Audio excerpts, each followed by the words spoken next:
BRS ప్రభుత్వం అభివృద్ధి పేరుతో అవినీతికి పాల్పడిందని ఎమ్మెల్యే తుడి మేఘర్ రెడ్డి అయితే తీవ్ర విమర్శలు గుప్పించారు. తెలంగాణ జాగృతి అధ్యక్షురాలు కవిత చేసిన వ్యాఖ్యలు హాస్యాస్పదమని అభిప్రాయపడ్డారు. మాజీ మంత్రి నిరంజన్ రెడ్డి అవినీతి అక్రమాలు, భూ కబ్జాలు, బీసీలపై పెట్టిన కేసులను తాము ఇప్పటికే ప్రజల ముందు ఉంచిన విషయమేమని, ముఖ్యంగా కవిత కొత్తగా ఏం మాట్లాడలేదని చెప్పారు.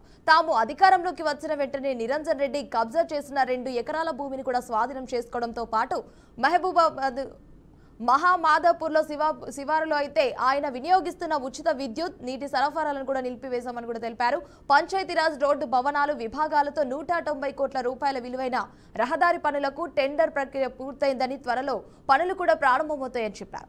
కాంగ్రెస్ ప్రభుత్వం 2 ఏళ్లలో వనపర్తి నియోజకవర్గానికి మొత్తం 2200 కోట్ల రూపాయల అభివృద్ధి నిధులు తెచ్చిందని కూడా తెలిపారు. గత 9 సంవత్సరాల బీఆర్ఎస్ అభివృద్ధిని కాంగ్రెస్ అభివృద్ధితో పోల్చుకొని బహిరంగ చర్చకు సిద్ధమని ఎమ్మెల్యే సవాల్ విసిరారు. తాము అవినీతికి పాల్పడితే దేవుని ఎదుట ప్రమాణం చేయాలని మాజీ మంత్రి నిరంజన్ రెడ్డిని డిమాండ్ చేశారు.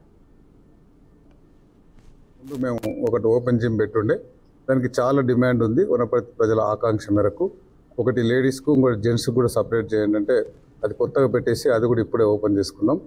ఈ వనపర్తి మినీ ట్యాంక్ బండ్కి సంబంధించి ఈ చాలా హిస్టారికల్, చాలా పాత చెరువు, పాత మినీ ట్యాంక్ బండ్ ఉంది. దీనికి ఒక బోటింగ్ కావాలి. ఆల్రెడీ బోటింగ్ కూడా శాంక్షన్ చేసినాడు మా టూరిజం మినిస్టర్ జూపల్లి కృష్ణారావు గారు. అది కూడా త్వరలోనే వస్తుంది. సో అభివృద్ధికి సంబంధించి ఆ రోజు మా సీఎం గారు వేసిన 1000 crores సంబంధించి అన్ని 980 కోట్లు అన్ని టెండర్లు అయినాయి. హైదరాబాద్లో వాళ్ళు దోసుక తిన్నారు, వనపర్తిలో ఈయన దోసుక తిన్నాడు, నెంబర్ 4 అనేట ఆయన.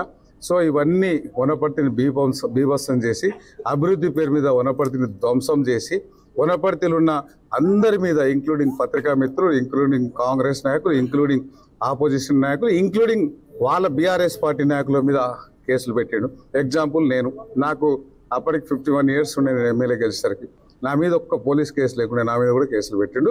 సో ఆయన కోసం ఉద్యమం చేసిన వాళ్ళ మీద కూడా కేసులు పెట్టిండు. సో అవన్నీ మేము చెప్తూ వచ్చినాం. ఆ మధ్యకాలంలో కొంతమంది ఎంక్వైరీ వాళ్ళలాగా తొందరపడి వాళ్ళకి ఆపోజిట్ వచ్చిన వాళ్ళు రాత్రికి రాజయ్య గారిని ఉప ముఖ్యమంత్రిని తీసేసినట్లు, ఈటెల రాజేందర్ను అర్ధరాత్రి ఆయన సస్పెండ్ చేసినట్లు మా ముఖ్యమంత్రి గారు అట్లా చేయరు.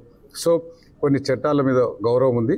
అన్ని ఏసీబీకి వేయాల్సిన కేసులు ఏసీబీకి ఇచ్చినాం, విజిలెన్స్కి వేయాల్సిన కేసులు విజిలెన్స్కి ఇచ్చినాం, సిబిఐకి వేయాల్సిన కేసులు సిబిఐకి ఇచ్చినాం.